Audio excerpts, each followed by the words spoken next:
Welcome, ladies and gentlemen. Please consider subscribing to this channel. You like this video, you give your opinion at the comment section below, and don't forget to share this video. There's something that I want you to understand, and there's something that has been a conversation of the day. Look at the former governors. Look at the former governors. Either they were not elected for the second time, or they were elected in a period of 2 terms and they finished their term and they retired. For example, look at the governor of Kisii, James Ongwae, who was questioned in certain issues of county corruption, where there was a kind of misappropriation of funds. When look at the governor of Turkana, that is Nanok is also being questioned when it comes to 5 billion Kenya shillings.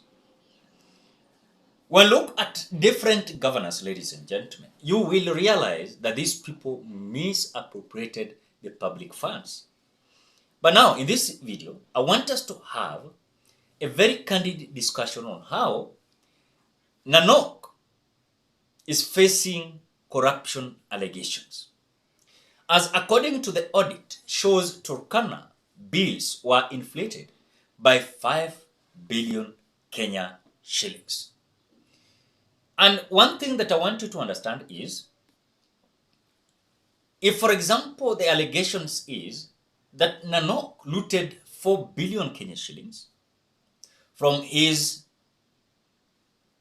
for example, county where he was leading, then I think he should not come out to seek refuge in State House in the name of hiding, at the same time working with William Ruto's government.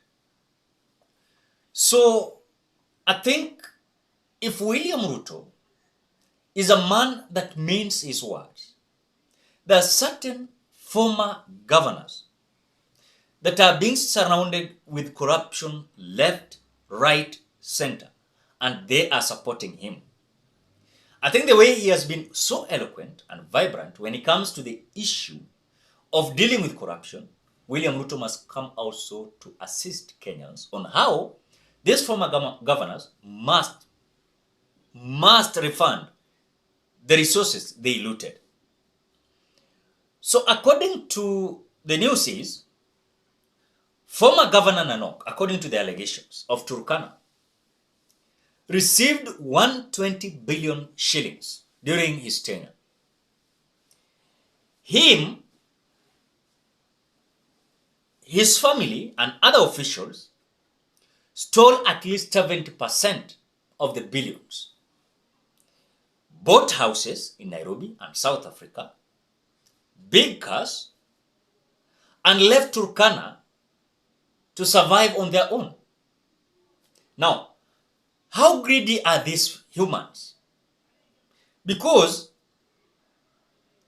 if now we are being told that senators went to inspect stalled projects in Turkana County, and then when they summoned the governor to explain some things in diagrams, the current governor is now just telling that let the senators come out to speak to Josephat Nanok direct instead of cutting through the corners. That is what is happening. Now, when you look at these former governors, you will realize something that is very crucial. They misappropriated some funds. And some of them joined William Ruto because they are fearing that case could have been so hot for them, so they don't want to be questioned, because they are now supporting William Ruto, the government of the day, and you don't have any chance to ask them anything. That is the behavior we are having in the country. That if you are a leader, then you are corrupt, you are a thief, or maybe you've committed murder. You are special and you are above the law. Nothing can happen to you. Look at whatever happened during the case of Didmas Baraza, where someone was killed. When the case was being heard in the court of law, you were told that Didmas Baraza had no charges when it comes to those cases. There were no evidence, to charge Didmas Barasa. But now, is it fair for all these governors to do what they do so that in the near future, no one is going to ask them? Is there kind of mechanisms that is going to be entrenched to these governors to ensure that as long as they are the bosses of the counties, they must ensure that this kind of resources must be equalized and also actualized in a way that all projects is going to be funded as per the county, the issues of development per county. And what is meant for the resources must be felt not by the leaders, but by the people. Because sometimes you find some people want hospitals, but the resources that was meant, or rather was meant, in other words, for the hospital to be built, a governor decided to take the resources, to use it for his beneficial interest.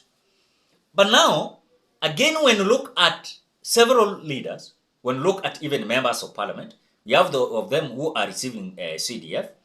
We are having governors who are receiving also the resources from the national government, because there are kind of connection in between the county government and national government. So national government always decentralize the resources to the county governments so as to actualize the plans and also the development that is expected in the county level.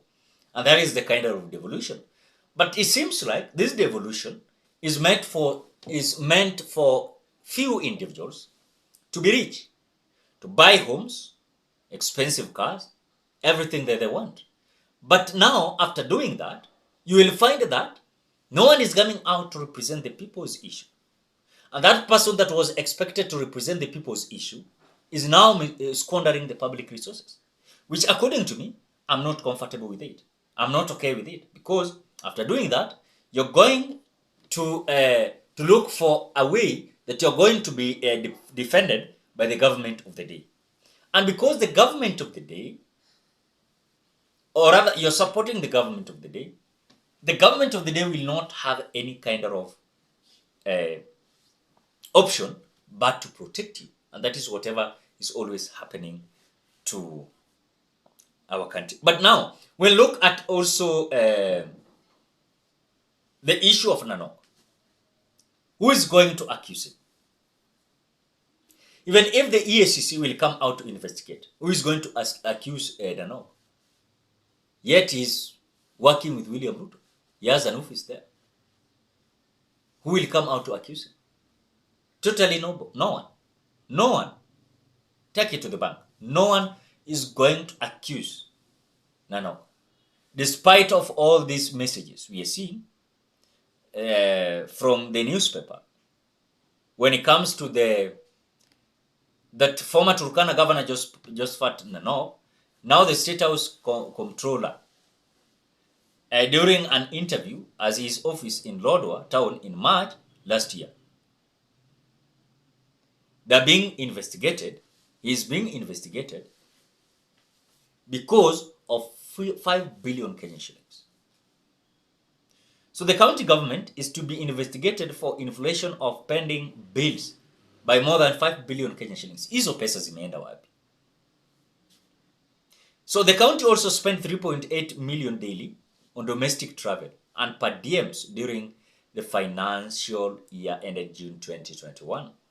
Despite travel and meetings restrictions to contain COVID-19. Hizo pesa zilienda wapi? Na tunaambiwa hata wakati wa COVID walitumia 3.8 million daily. That is almost 5 billion Kenyan shillings. Ladies and gentlemen, how can this be investigated and someone who is guilty to be charged? And I don't think if someone is going to be charged. Drop your opinion at the comment section below. Otherwise, thank you so much because of great support. Please consider subscribing, liking, commenting, and sharing this video.